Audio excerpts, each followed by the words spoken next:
Hello बच्चों, the question says if a variable takes value 0, 1, 2, and so on up to n with frequencies 1, nc1, nc2 and so on ncn, then the arithmetic mean is options are n 2 raised to the power n by n plus 1, n by 2. So for this question we are using key concept that is mean formula. So mean का formula क्या होता है? We can say that mean or arithmetic mean that is given by summation fi xi upon summation fi, where fi is frequency, xi is variable.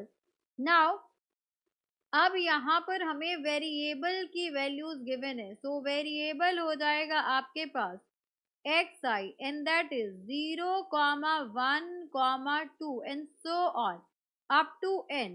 Now frequencies भी हमें given है, तो यहाँ पर आ जाएंगे आपके पास frequencies that will be, हमें इसको हम fi से रिप्रेजेंट करेंगे, तो ये हो जाएगा आपके पास, यहाँ पर इसको चेंज कर लेते हैं।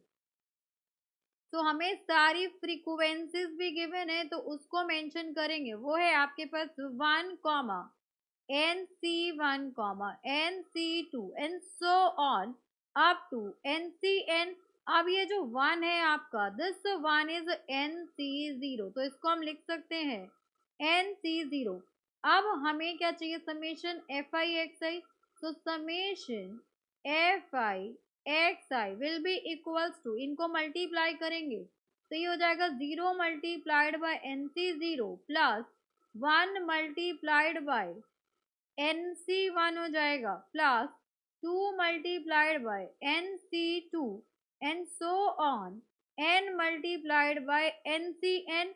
अब यहाँ से हमें fi चाहिए, तो यहाँ से आ जाएगा आपके पास summation fi will be equals to nc0 plus nc1 plus nc2 and so on up to ncn, and we know that ये आपका बाइनोमियल एक्सपेंशन होता है 1 plus 1 raised to the power n, that means ये हो गया आपके पास 2 raised to the power n।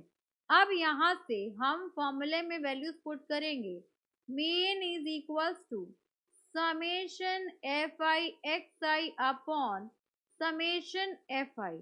अब यहाँ पर this will be equals to, ये आपका 0 हो जाएगा बिकॉज 0 से मल्टीप्लाई हो गया। Now nc1 plus twice of, इसको 1 लिख सकते हैं, 1 into ncn plus twice of nc2 plus thrice of nc3 and so on, ये हो जाएगा आपके पास n c n और यहाँ भी आ गया आपके पास n। अब अपॉन में वैल्यू क्या आ जाएगी? सो अपॉन में वैल्यू है आपकी 2 raise to the power n। अब हमें यहाँ पर इसका सम चाहिए, तो इसका sum will be equals to, now अब हम इसकी जनरल टर्म लिख सकते हैं, तो यहाँ पर आ जाएगा आपके पास mean is equals to, general term will be n ncn हो जाएगा, यहाँ पर इसकी जनरल टर्म हो गई। एंड n किससे बिलोंग करेगा? यहाँ पर इसको n नहीं रखते हैं, यहाँ पर हम इसको चेंज कर लेते हैं एंड यहाँ n के प्लेस पर रख लेते हैं हम r। So this can be written as r into ncr and r is equals to, ये कहाँ से कहाँ तक जाएगा? r आपका 1 से लेकर के n तक जाएगा upon 2 raise to the power n आ जाएगा।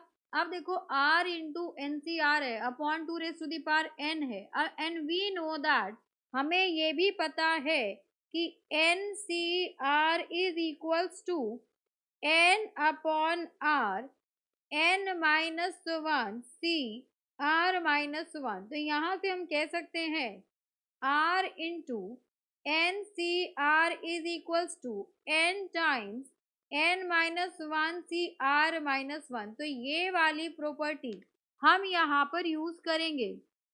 ये जो आपको गिवन है ये किस में कन्वर्ट हो जाएगा?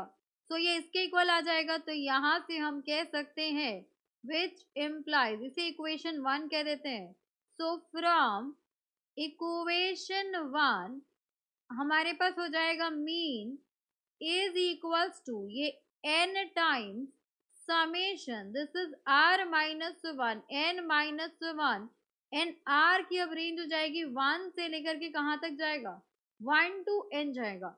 अब यहाँ पे आ गया upon 2 raise to the power n, और हमें पता है that is n C r, and summation ये जाए आपके पास r equals to 1 to n, so this will be 2 raise to the power n. अब यहाँ पर ये क्या है, ये आपका n माइनस वन है, तो ये वैल्यू हो जाएगी n times 2 raise to the power n minus one upon 2 raise to the power n, this is equals to mean.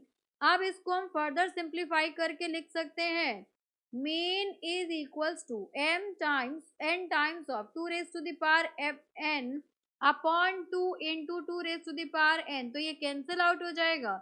यहाँ से mean will be equals to n by 2. अब यहाँ पर हम ऑप्शंस में देखते हैं, तो ऑप्शंस में कौन सा ऑप्शन आपका n बाई 2 है, which is option number D. So for this question, option number D, n by 2 is the required mean. So this is our final answer. Hope you understood it very well. Thank you so much. Best of luck.